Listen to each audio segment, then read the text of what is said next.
तो स्वागत है आप सभी का आपके अपने यूट्यूब चैनल पर। मैं हूं सविता। दोस्तों, आप सब कैसे हैं? और आज की हमारी जो क्लास है ये B.Ed सेकंड ईयर के पेपर थर्ड की है। समकालीन भारत की शिक्षा, चिंता और मुद्दे। ये आपका पेपर थर्ड है, तो इसी का हमारे एक टॉपिक कवर करेंगे, समुदाय और शिक्षा, यानी कि कम्युनिटी और एजुकेशन। इसका अभिप्राय क्या होता है, इसके आपस में संबंध क्या है। तो चलिए क्लास को स्टार्ट करें। और अगर आप इस चैनल पर पहली बार आए हैं, चैनल को सब्सक्राइब नहीं किया है, तो चैनल को सब्सक्राइब कर लीजिएगा और बेल आइकन भी ज़रूर प्रेस कीजिए, जिससे आने वाली जो क्लासेस होंगी उसकी नोटिफिकेशन आपको समय से मिल जाएगी।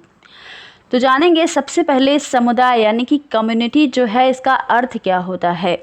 समुदाय को आंग्ल भाषा में हम यानी कि अंग्रेजी भाषा में कम्युनिटी कहते हैं, जो काम तथा म्यूनिस दो शब्दों से मिलकर बना है। कॉम का क्या अर्थ होता है, तो एक साथ, और म्यूनिस का अर्थ होता है सेवा करना। कॉम का क्या अर्थ है, एक साथ, और म्यूनिस का अर्थ है सेवा करना। मतलब कि एक साथ सेवा करना ही क्या हुआ, समुदाय का अर्थ हुआ। इस प्रकार कम्युनिटी अथवा समुदाय का अर्थ व्यक्तियों के उस पड़ोस, आस पड़ोस से है जिसमें वे रहते हैं, अथवा समुदाय दो या दो व्यक्तियों का एक ऐसा समूह होता है जो एकता और सामुदायिक भावना के जागृत होने से किसी निश्चित भौगोलिक क्षेत्र में सामान्य जीवन ही सामान्य नियमों द्वारा व्यतीत करने के लिए स्वतः ही विकसित हो जाती है। इस प्रकार समुदाय के निर्माण एवं स्थायित्व की दृष्टि से दो या दो से अधिक व्यक्ति, निश्चित भौगोलिक क्षेत्र, सामुदायिक भावना, सामान्य जीवन तथा नियमों, इन सभी तत्वों का होना ही इसमें आवश्यक होता है। समुदाय का क्षेत्र छोटा से छोटा भी हो सकता है और बड़े से बड़ा भी हो सकता है। सामान्यतः क्या होता है कि समुदाय का क्षेत्र उसके समुदायों की आर्थिक, सांस्कृतिक तथा राजनीतिक समानताओं पर निर्भर करता है। अतः एक गांव, एक नगर और एक राष्ट्र में दो या दो से अधिक जितने भी व्यक्ति एकता के सूत्र में बंध जाए और उन्हीं सामान्य उद्देश्यों को प्राप्त करने के लिए सामान्य जीवन व्यतीत करते हों, सभी मिलकर एक समुदाय का निर्माण करते हैं। तो ये क्या होता है, समुदाय का अर्थ होता है। आई होप आपको यहाँ से समुदाय का अर्थ बहुत ही अच्छे से क्लियर हो गया होगा। तो अब हम जानेंगे कि समुदाय और शिक्षा में संबंध क्या है। देखिए, समुदाय और शिक्षा में संबंध होना काफ़ी आवश्यक है, क्योंकि जो बच्चे हैं या विद्यार्थी हैं या आप हैं, कोई भी है, समुदाय का ही अंश है, समुदाय में रहता है और शिक्षा वो प्राप्त करता है। तो शिक्षा और समुदाय का संबंध होना काफ़ी आवश्यक है। प्रत्येक समुदाय यह चाहता है कि उसकी नई पीढ़ी काफ़ी योग्य हो और समझदार हो। वह यह भी चाहता है कि उसकी समस्याओं के समाधान में योग देने वाली नई पीढ़ी के लिए उचित शिक्षा दीक्षा की व्यवस्था की जाए। और जिस समुदाय के सदस्य उचित शिक्षा दीक्षा नहीं प्राप्त करे रहते हैं, उनकी प्रगति के विषय में कुछ भी आशा भी नहीं की जा सकती। ऐसे समुदाय अपनी सीमित क्षेत्र में अपनी सीमित आवश्यकताओं और ढंगों वाली संस्कृति में लिपटे रहते हैं। जिनके पास शिक्षा का अभाव होता है, वे सीमित में सिमटे रह जाते हैं। तो इसलिए समुदाय और शिक्षा का आपस में संबंध होना बहुत जरूरी है। आगे जानिएगा, शिक्षा संस्थाएं ही समुदाय का मार्गदर्शन करती हैं। पढ़े लिखे लोगों का संपर्क बाहर के समुदाय और देश विदेश से होता है, और इससे समुदाय की कूप मंडूकता, यानी कि जो कूप मंडूकता का अर्थ है जो मेढक, कुएं का जो मेढक होता है, ये चीज़ें समाप्त होती हैं। ये चीज़ें क्या होती हैं, व्यापक होती हैं। अपनी नई पीढ़ी की शिक्षा दीक्षा की व्यवस्था करना प्रत्येक समुदाय का एक कर्तव्य होता है। साथ ही समुदाय स्वार्थवश भी शिक्षा के साथ अपना संबंध जोड़े रखता है। किसी भी समाज की प्रगति शिक्षा की व्यवस्था पर ही निर्भर होती है। गरीब समुदाय वाले अपने बालक की शिक्षा दीक्षा की व्यवस्था नहीं कर पाते, इसलिए उनकी गरीबी जो है उनसे दूर नहीं होती। अगर वे अपने बालकों को शिक्षा दे पाते तब उनकी गरीबी दूर हो जाती, लेकिन गरीब होने के कारण ही वे शिक्षा नहीं दे पाते, जिससे उनकी गरीबी जो है वो पीछा नहीं छोड़ती।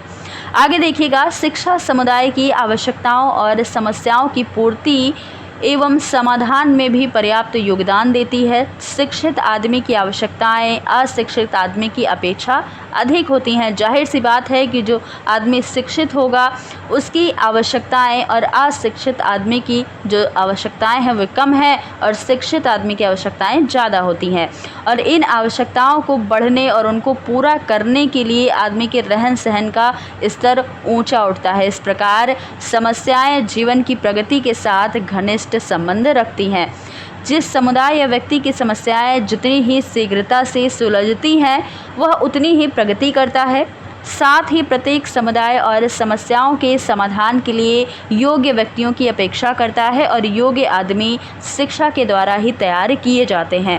प्रत्येक समुदाय अपनी संस्कृति लिए रहता है, उसकी एक अलग अपनी संस्कृति होती है। समुदाय शिक्षा के द्वारा को उस संस्कृति का ज्ञान कराता है और अशिक्षित समुदाय की संस्कृति परंपरानुगामी और स्थिर होती है, जबकि शिक्षित समुदाय की अस्थिर और प्रगतिशील होती है। तो ये चीज़ें आपको याद रखनी है। आगे देखेंगे तो आगे है कि शिक्षा और समुदाय का विकास के बारे में बात हुई है। प्रत्येक देश या राज्य विभिन्न समुदायों का एक संगठन है, अतः देश की प्रगति के लिए सरकार का समुदायों के विकास हेतु योजनाओं का बनाना भी स्वाभाविक है। समुदायों की एक नई इकाई के विकसित हो जाने पर ही राज्य विकसित हो सकता है और महात्मा गांधी का कथन है कि भारत गांवों का देश है। जब एक गांव अपने में सुधर जाएगा तो भारत भी अपने आप में सुधर जाएगा। ये कहना किसका है? महात्मा गांधी जी का। हमारे देश में सामुदायिक विकास के लिए पंचवर्षीय योजनाएं चल रही हैं।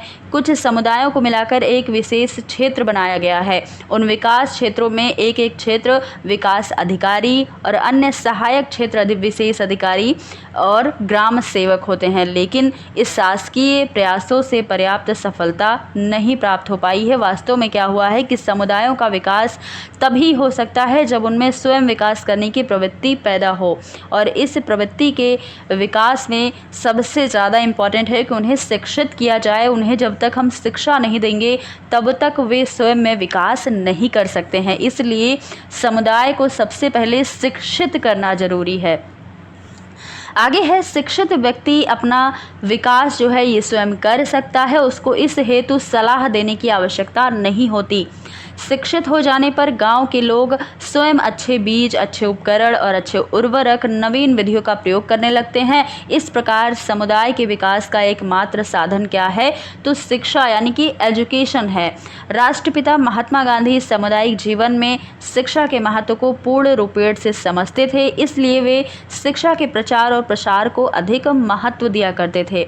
गांव की निर्धन जनता न अपने बच्चों की शिक्षा की व्यवस्था कर सकती है और न ही वह अपना विकास यानी कि स्वतः उसका विकास हो सकता है। अतः गोखले जी ने अनिवार्य और निःशुल्क शिक्षा का प्रस्ताव रखा था।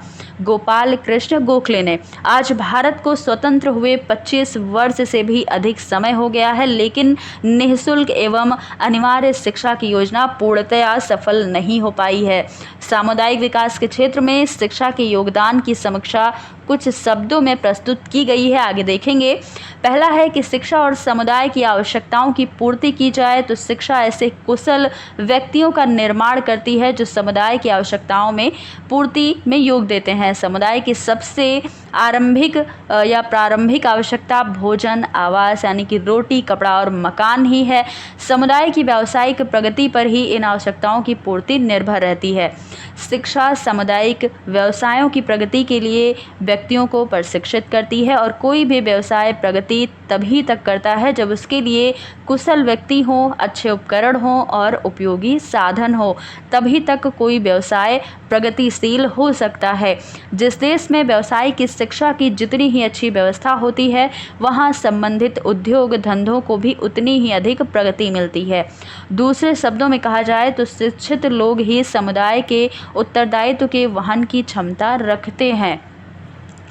तो क्या जरूरी है कि समुदाय को हम शिक्षित करें, इसलिए वे अपने आवश्यकताओं की पूर्ति भी कर सकते हैं शिक्षा के द्वारा। अगला है शिक्षा और समुदाय की समस्याओं का समाधान करना। तो शिक्षित व्यक्ति समुदाय की समस्याओं का समाधान कर सकता है और समुदाय तथा विद्यालय के बीच एक दोहरा संबंध होता है। एक ओर समुदाय की समस्याएं और कठिनाइयां विद्यालय में अध्ययन के लिए आती हैं और दूसरी ओर विद्यालय में ढूंढे गए ज्ञान और अनुभव समुदाय में जाते हैं, जिससे समुदाय का स्तर ऊंचा होता है। तो दोनों का आपस में कितना मेल जोल है, कह सकते हैं व्यक्ति समुदाय से विद्यालय में जाते हैं, वहाँ से शिक्षा प्राप्त करके फिर समुदाय में जाते हैं, तो कितना मतलब मेल है, कितना संबंध है। इससे क्या होंगी, चीज़ें सुधार हो जाएंगी, इस चीज़ों का समस्याओं का समाधान होगा, क्या होगा, उनकी समस्याओं के हल उन्हें प्राप्त होंगे और इस प्रकार विद्यालय और समुदाय के बीच एक घनिष्ठ संबंध होता है। अगला है शिक्षा और समुदाय के रहन सहन का स्तर। तो समुदाय में लोगों के जीवन स्तर के अध्ययन को भी शिक्षा सहायक है।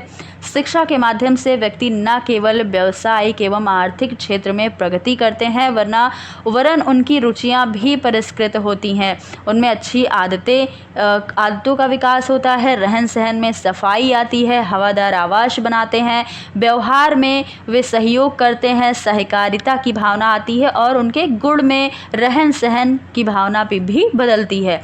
शिक्षा व्यक्ति को इन गुणों से परिचित कराती है तथा उनमें इनके विकास की क्षमता उत्पन्न करती है। इस प्रकार शिक्षा के प्रसार से समुदाय के जीवन स्तर में प्रगति होती है। इसलिए हमें चाहिए कि शिक्षा समुदाय को दी जाए, जिससे वह अपने रहन सहन का स्तर भी ऊंचा बढ़ा सके।